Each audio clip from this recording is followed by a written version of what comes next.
Bismillahirrahmanirrahim. Assalamualaikum warahmatullahi wabarakatuh. Semangat pagi semuanya. Semoga kita diberikan kemudahan dan kelancaran dalam segala urusan kita. Di sini saya perwakilan dari kelompok 7 mata kuliah grafika komputer akan menjelaskan dan mendemonstrasikan hasil pekerjaan kami dalam proyek animasi komputer 3D part 1 yang merupakan rangkaian dari 3 proyek tugas besar kami di mata kuliah grafika komputer. Dalam kelompok ini ada beberapa anggota kelompok. Yang pertama adalah Dias Islahuddin dengan NIM 3411181098. Selanjutnya ada Indiarto J. Begawan dengan NIM 3411181114. Dan selanjutnya ada Ade Ridwan Nugraha dengan NIM 3411181117. Selanjutnya, kami akan menjelaskan berbagai sumber materi yang kami ambil. Yang pertama, kami mengambil dari video YouTube Freedom Art 3D Animation and Game Developer yang menjelaskan bagaimana membuat atau mengconvert image 2D menjadi image 3D menggunakan library PyTorch 3D. Kita di sini menggunakan project dengan nama PyFu HD yang sudah disimpan di repository GitHub dengan nama Facebook Research. Selanjutnya ada Medium, di mana kita mencari beberapa sumber untuk menjalankan PyTorch 3D, dan juga yang terakhir ada GitHub, yaitu tempat dari repository Project PyFu HD oleh Project Facebook Research.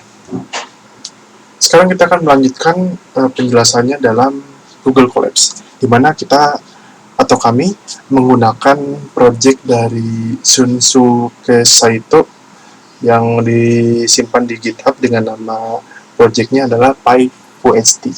Di sini kita sudah meng-cloning atau meng-copy file projectnya dalam Google Colab, dan jika berminat silahkan langsung mengunjungi GitHub-nya yang nanti akan disertakan di deskripsi. Nah, untuk mengefisienkan waktu, kita akan masuk ke dalam project yang kami jalankan menggunakan library PyFuHD. Pertama, saya ingin menjelaskan bahwa project ini sudah di-running sebelumnya untuk menghindari adanya masalah teknis pada saat perekaman dan juga penjelasan, maka semua hal mengenai teknis akan saya jelaskan juga pada saat demonstrasi ini. Pertama-tama, kita harus meng-cloning repository dari PyFuHD dengan cara menjalankan blok ini atau kode ini. Lalu kita akan masuk atau berpindah folder ke dalam folder sample image untuk menyimpan masukan data atau masukan gambar. Nah, di sini ada dua pilihan. Pilihan pertama adalah kita mengupload secara otomatis dari sini, ataupun kita bisa memasukkan gambar tersebut ke dalam file di sini. Nah, sebelumnya saya menggunakan upload file, di mana ini kita akan merunning ini, lalu kita akan upload filenya yang mana, dan hasilnya nanti akan masuk ke dalam sample image di folder sample image. Dan kebetulan saya mengupload dengan nama ad.png yang merupakan gambar dari Ade Ridwan Nugraha. Setelah diupload, kita akan mengakses file tersebut berdasarkan nama, alamat tempat penyimpanannya. Di sini dilihat bahwa tempat penyimpanannya ada di sample image dengan nama ad.png. Tapi jika ternyata ada kesalahan atau error yang terjadi pada saat mengakses file tersebut, secara otomatis folder ini secara otomatis mereka akan mengakses example image atau image yang sudah disediakan untuk sebagai pengganti. Nah, untuk memeriksa apakah alamat atau image yang kita daftarkan atau kita upload itu sesuai, maka kita menggunakan print image path untuk image pad untuk melihat alamatnya. Selanjutnya kita akan pindah ke folder konten. Nah, di sini kita akan mengcloning lagi sebuah repository dengan nama lightweight human post estimate.pytorch yang dibuat oleh Daniel Osokin, dan kebetulan ini sudah di cloning juga sama saya. Selanjutnya kita akan masuk ke dalam folder tersebut, dan di situ kita akan mendownload beberapa aset yang sudah disiapkan untuk melakukan konstruksi ulang gambar 2D ke gambar 3D. Selanjutnya ada sebuah kelas atau sebuah fungsi yang dibuat untuk mengkonvert atau menyiapkan gambar 2D tersebut yang sudah kita upload itu agar bisa diolah dan dijadikan gambar 3D. Nah, selanjutnya kita akan running function tersebut dengan memasukkan beberapa parameter. Yang pertama adalah parameter jenis kudanya atau jenis arsitektur dari GPU-nya, lalu ada image path, dan ada resolusi yang digunakan.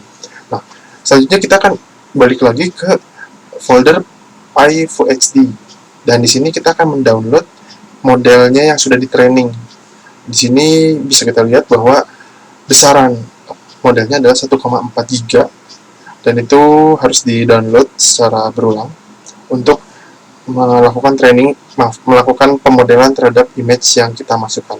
Selanjutnya kita akan merunning model tersebut berdasarkan image masukan yang sudah kita upload sebelumnya. Nah, di sini sudah dijalankan, dan selanjutnya kita akan merender hasil tersebut. Terdapat 3 buah pilihan. Yang pertama adalah kita menginstal PyTorch 3D, yaitu package yang sudah disediakan oleh PyTorch, atau kita juga bisa menginstal dari Facebook Research. Mereka menyediakan PyTorch juga yang memang sudah stabil, tetapi kekurangannya adalah sangat-sangat lambat. Percobaan pertama kami menghasilkan running sekitar 27 menit. Nah, selanjutnya ada yang lebih bagus lagi daripada sebelumnya, yaitu menginstal secara manual sesuai dengan versi dan kuda yang kita miliki. Karena kebetulan kita menggunakan GPU yang di-host oleh Colab, maka disarankan menggunakan PyTorch dengan versi 1.6.0, dan itu merupakan suggestion dari beberapa thread yang dimuat di GitHub. Tetapi kekurangannya adalah ini harus merestart runtime yang sudah kita jalankan. Maka dari itu, setelah kita menginstal atau menjalankan perintah ini, kita akan harus memulai lagi dari awal, mulai dari git clone, configure data, dan sebagainya, sampai dengan ke bagian running modelnya. Nah, setelah kita running model, kita akan masuk ke dalam renderingnya, di mana pada saat rendering ini kita akan membuat sebuah image 3D dari hasil model dan juga image yang sudah kita masukkan. Nah, selanjutnya kita bisa lihat bahwa hasilnya seperti ini dalam bentuk gambar animasi MP4. Nah, bisa kita lihat sebelah kiri adalah gambar 2D-nya dari Adi Ridwan Nugraha, dan sebelah kanannya adalah gambar 3D dari Adi Ridwan Nugraha. Bisa kita lihat skin-nya masih menggunakan skin standar tanpa ada warna dan sebagainya, karena yang dilihat adalah teksturnya saja atau mesh-nya. Dan untuk bisa lebih jelasnya lagi, saya akan melanjutkan ke dalam bentuk animasi 3D dalam aplikasi Blender. Sekarang saya akan mendemonstrasikan atau menjelaskan hasil dari konversi gambar 2D ke gambar 3D menggunakan library PyFuHD. Nah, di sini ada 3 objek. Yang pertama adalah objek bias, dan kebetulan karena gambar yang diberikannya tidak memiliki kaki, jadi hasil objeknya tidak ada kaki. Selanjutnya ada Adi Ridwan Nugraha yang sebelumnya sudah dijelaskan juga, dan yang terakhir adalah Indriarto Djipgawan, yang mana Indriarto Djipgawan dan yang objek bias ini dirender setelah Adi Ridwan Nugraha. Gambarnya sederhana seperti ini. Kita bisa lihat bahwa ada beberapa noise, ada beberapa kesalahan dalam proses rendering, dikarenakan memang gambar yang diberikan tidak full semuanya. Maka dari itu banyak hal yang harus diperbaiki menggunakan Blender dari gambar. Tapi secara garis besar untuk gambarnya sudah bisa dikatakan mendekati bagus dan bisa merepresentasikan muka dari masing-masing objek tersebut. Cukup sekian penjelasan dari tugas besar part 1 kami. Mohon maaf apabila ada salah-salah kata. Wabillahi taufiq wal hidayah. Wassalamualaikum warahmatullahi wabarakatuh.